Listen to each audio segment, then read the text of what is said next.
Hello aspirants, welcome back to our channel for Tech Online. Hope you all are doing good. So today will be our second class for the Jharkhand's Food Safety Officer examination. So we'll discuss few important questions. Okay, so let us begin. So my first question is enzyme which is used in cheese manufacturing is. So options are renin, zymase, peroxidase and none. Okay. So the enzyme which is used in cheese manufacturing is option number A, that is renin. Renin, that is also known as chymosin. Chymosin.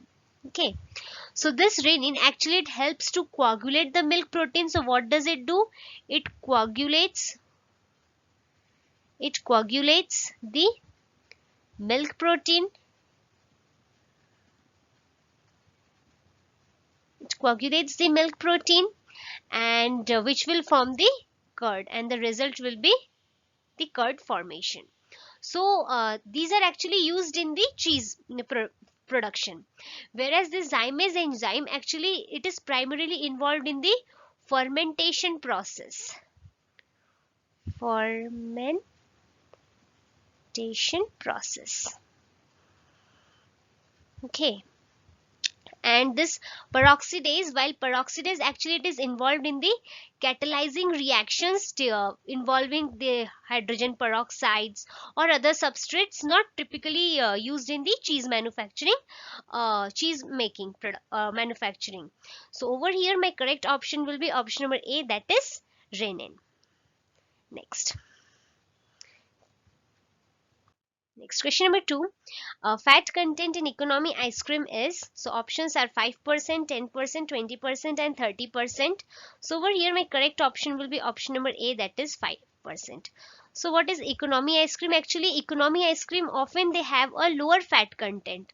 So they have low fat content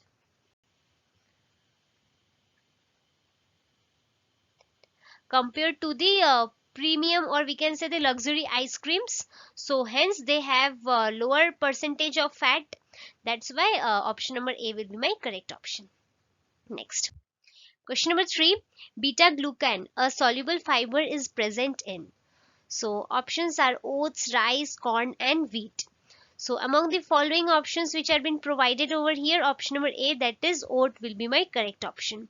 So oats actually they contain beta glucans, which is a soluble fiber. While this rice, corn and wheat, they do contain the fiber, but they do not contain the significant amount of this beta glucan in them. That is why over here my correct option is option number A, that is oats. Next, question number 4. Yeast in bread making is responsible for. So my options are for the bread, flavor of the bread, volume of bread, or both or none. Okay. So over here my correct option is C, that is for both. So yeast in bread making actually it is responsible for both, that is for flavor as well as for the volume of the bread. So yeast actually it helps to ferment the sugar. So it helps to ferment the sugar which is present in the dough, and then what will happen, it will lead to the it will produce the carbon dioxide gas. So CO2 gas will be produced, and this in result will lead to the rise of my dough. Okay, so contribution to the volume of the bread we can say. So additionally we can say that this yeast fermentation it has various flavor compounds contributing to its characteristics taste of breads. So that is why over here my correct option will be option number C, that is both. Next, question number 5. The triple point of water is. So my options are 0.01 degree Celsius and 4.58 mm of Hg. Next, 1 degree Celsius and 4.58 mm of Hg. 10 degrees Celsius and 4.58 mm of Hg, and 0.1 degree Celsius and 4.58 mm of Hg. So what exactly is triple point over here? So triple point of water actually it is defined as the temperature and the pressure at which the water coexists in the equilibrium phase in all, actually in all the three phases, that is solid in the term, that is ice, liquid, and in gaseous phase, that is in vapor. Okay, so over here my correct option will be option number A, that is 0.01 degrees Celsius and 4.58 mm of Hg. So the correct value for the triple point of water is approximately 0.01 degrees Celsius. So we can say that it is near about 0 degrees Celsius, and 4.58 mm of Hg, that is we can say 611.657 pascals we can say. So over here my correct option will be option number A, that is 0.01 degrees Celsius and 4.58 mm of Hg. Next, question number 6. LTLT process for pasteurization of milk is at 63 degrees Celsius for 30 minutes. HTST process is okay. So options are 72 degrees Celsius 15 seconds. Next, 72 degrees Celsius 15 minutes, 75 degrees Celsius 15 seconds, and 75 degrees Celsius 15 minutes. So LTLT actually it stands for low temperature, long time. So for this the temperature is 63 degrees Celsius and for 30 minutes. Okay, and HTST, sorry, so it stands for high temperature short time. Okay, so it says it is 72 degrees Celsius for 15 seconds. So over here my correct option will be 72 degrees Celsius for 15 seconds. Okay, option number A will be my correct option. Next, question number 7. Aspartame, an artificial sweetener, it is made up of. Okay, so options are aspartic acid and valine, aspartic acid and phenylalanine, aspartic acid and histidine, aspartic acid and alanine. So aspartame actually it is an artificial sweetener and it is made up of two amino acids. What are those? Aspartic acid and phenylalanine. That is option number B will be my correct option. Question number 8. Waxy wheat has a low content of, so options are amylose, amylopectins, both and none. So over here my correct option will be option number A. So waxy wheat actually they have a low content of amylose and they have high content of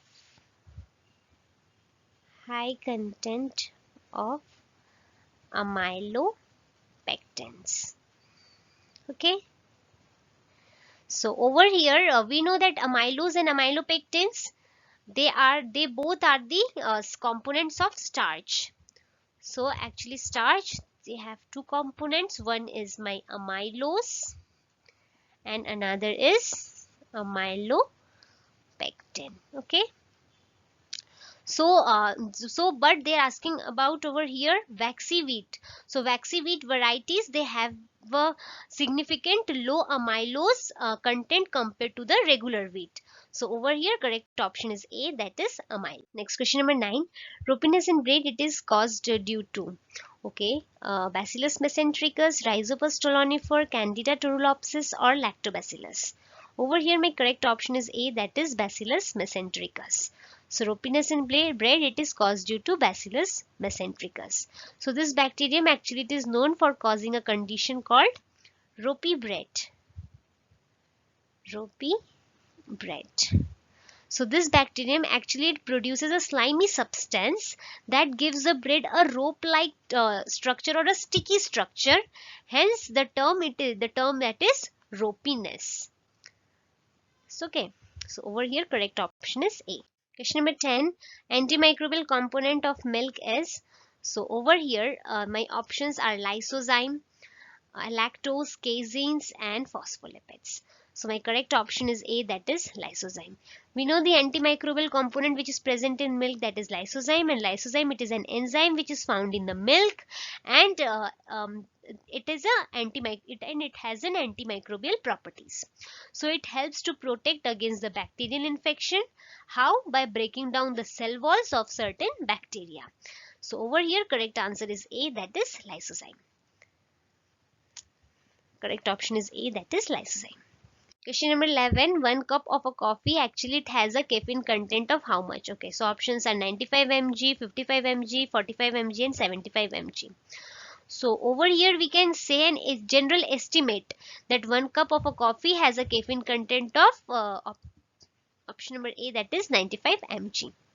This is an estimate around, but this can vary depending on the factors. So what can be the factors? It can be the types, or we can say the brewing methods,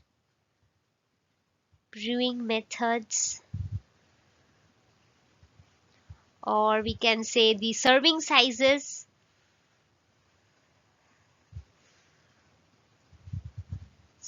Okay, so these can be the factors, and this is an estimate amount, that is 95 mg. Question number 12. Caramelized flavor in milk is due to. So options are enzymatic browning, non-enzymatic browning, both or none. Over here, the caramelized flavor which is present, flavor in the milk, it is due to the non-enzymatic browning. Actually, this non-enzymatic browning, it is a process which occurs when a sugar which is present in the milk. So what is the sugar which is present in the milk? It is lactose sugar. This lactose sugar, when it reacts with the amino acids through the heat, what happens? It results in the formation of various flavors, we can say. So this flavor compounds, actually it is a characteristic of caramelization. Whereas what is non-enzymatic browning? Non-enzymatic browning, actually it involves the oxidation of certain enzymes in the fruits or the vegetables when they are cut, or when it is damaged, which leads to the browning of that fruit or the vegetable. But over here, the caramelized flavor of milk, it is due to the non-enzymatic browning. That is my option number B is correct. Next, question number 13. The scum formation in pickle, it is due to the growth of. So my options are bacteria, virus, molds and all. So over here my correct option will be option number C, that is molds. So the scum formation in pickle, it is typically due to the growth of the molds, and we so this actually molds, it can develop on the surface of the pickles, and if they are not prepared properly or they are not stored in a correct manner, so these molds can form a layer of scum, which is often, we can say, a white, or we can say fuzzy type. Okay, so these molds can form a layer of scum which can be white or a fuzzy type in appearance, while this bacteria and viruses, these two can also spoil the pickles, but under certain conditions, whereas this mold, it is a main culprit, we can say, to form the scum formation in the pickles. That is why the primary one is option number C, that is mold is my correct option. Next, question number 14. Which of the following maturing agent is no longer used in wheat flour maturation? Okay. So options are potassium bromate, uh, ascorbic acid, azodicarbonamide and all. So correct option is A, that is potassium bromate. So this potassium bromate, actually it is not now no longer used as a maturing agent to mature the wheat flours, but previously it was used to strengthen the dough, we can say, to strengthen dough conditions, or to increase the bread volume,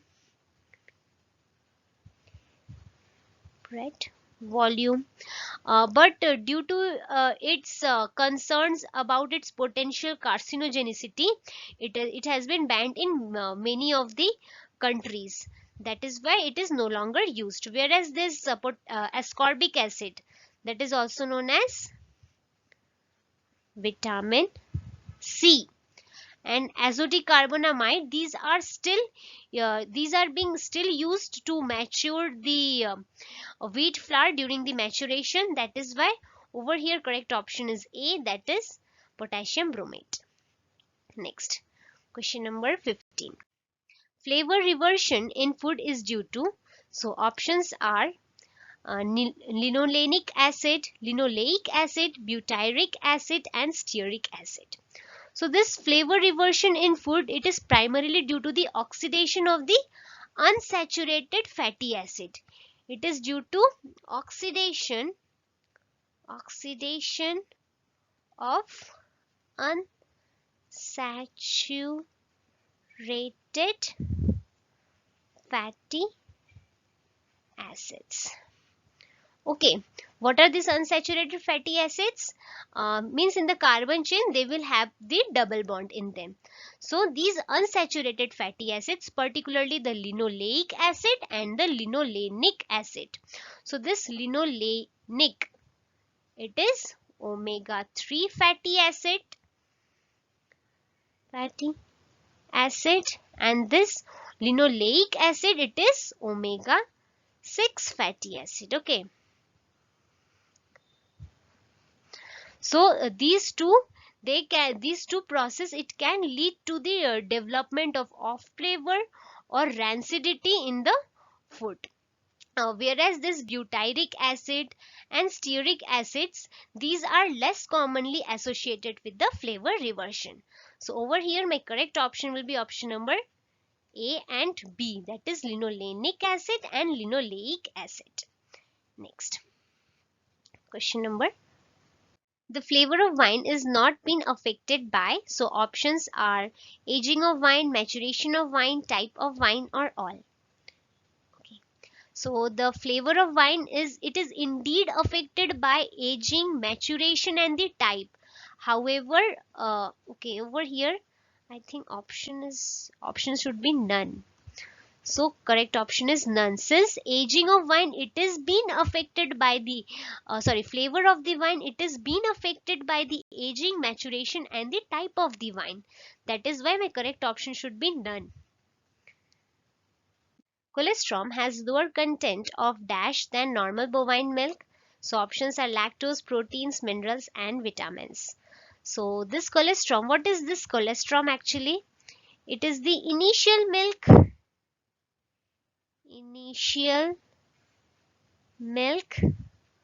produced by the mammals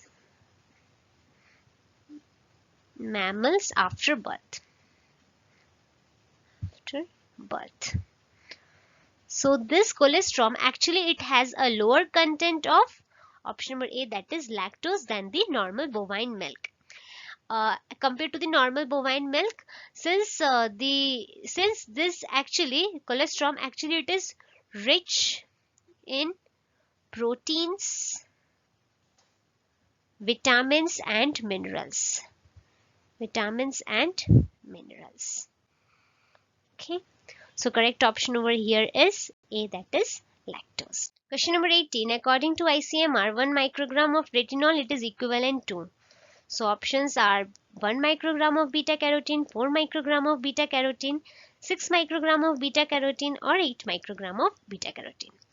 So what does ICMR stands for? It stands for Indian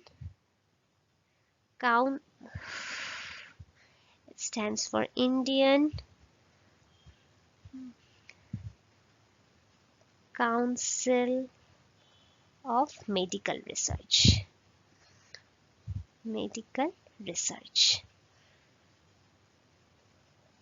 So according to ICMR, 1 microgram of retinol, it is equivalent to 6 microgram of beta carotene. Option number C will be correct option. Next question 19. Simba process utilizes dash wastes in CSP production. So CSP over here, it stands for single cell protein.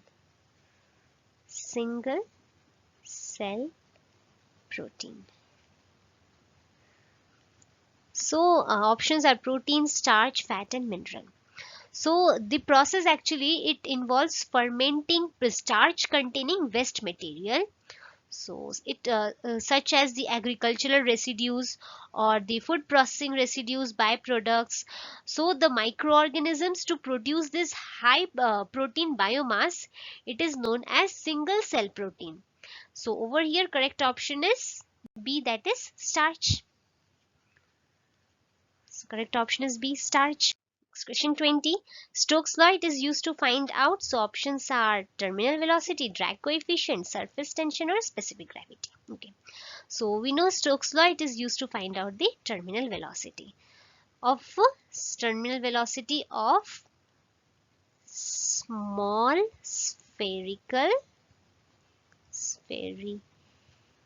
object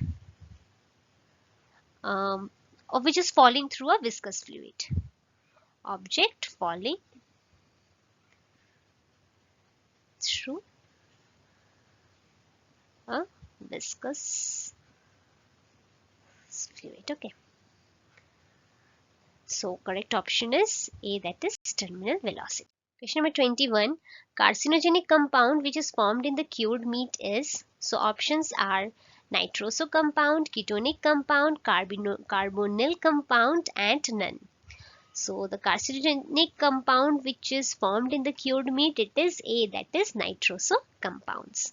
Specifically we can say that it is nitrosamines and nitrosamides. Okay, so these compounds can form when nitrate, which is commonly used as a preservative to cure the meat, when it reacts with the amine which is naturally present in the meat. So over here correct option is A, that is nitroso compound. Next, question 22. Which container should not be used for wine maturation? Options are new oak, old oak, white oak, all. Okay. So question answer is B, that is old oak. So old oak would be the container that should not be used for the wine maturation. Why? Because in old oak barrels, what happens? They have already released much of their flavor compounds into their previous batches of wines and may not impart much of their desirable flavors in the subsequent batches.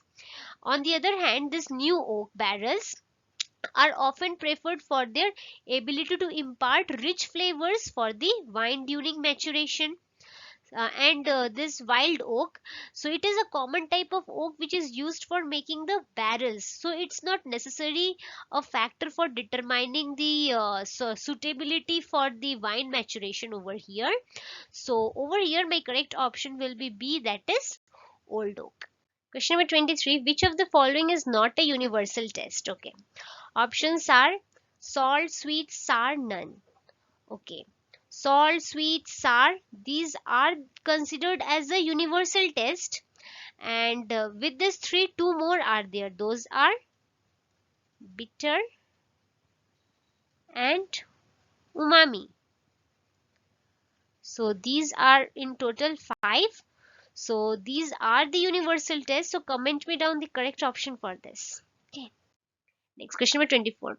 The deterioration of fat due to oxidation and hydrolysis is called. So options are denaturation, decomposition, rancidity or saponification. So the deterioration of fat due to oxidation and hydrolysis, it is called the rancidity. What is rancidity? Rancidity actually can occur when fat or oils, when these are exposed to oxygen which is present in the air, which leads to the formation of unpleasant odor or the flavors.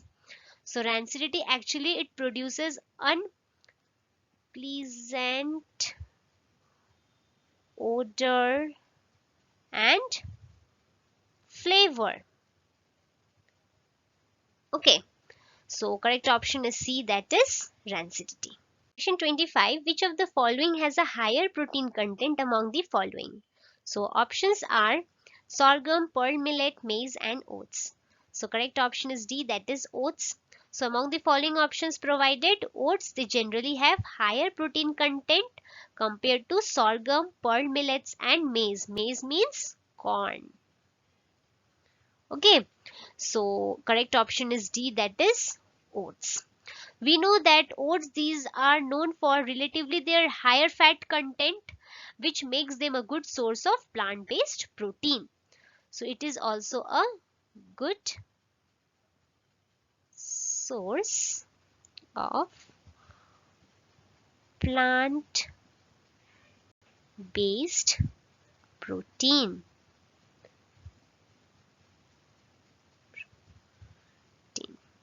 Option number D will be my correct option. So with this we have completed few important questions for the Jharkhand Food Safety Officer examination. Actually these questions are important for all the other food safety officer examination, not specifically for the Jharkhand's Food Safety Officer examination.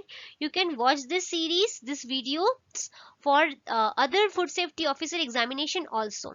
With this, if you have not installed our app, that is FoodTech Online, you can install this app also. Link is in the description box for you all. Here, over here, if you are preparing for any other food related examination like FSSAI, GATE, Central or State Food Safety Officer or other food related examination, you can see over here different sections are there. Clicking those sections, you will get different types of quizzes, questions. You can solve those and you can enhance your preparations also. Okay. So with this we have completed few important questions for the Jharkhand Food Safety Officer examination. If you like our video, you can share with your friends, hit the like button and subscribe our YouTube channel for further more videos. Till then, thank you and enjoy learning.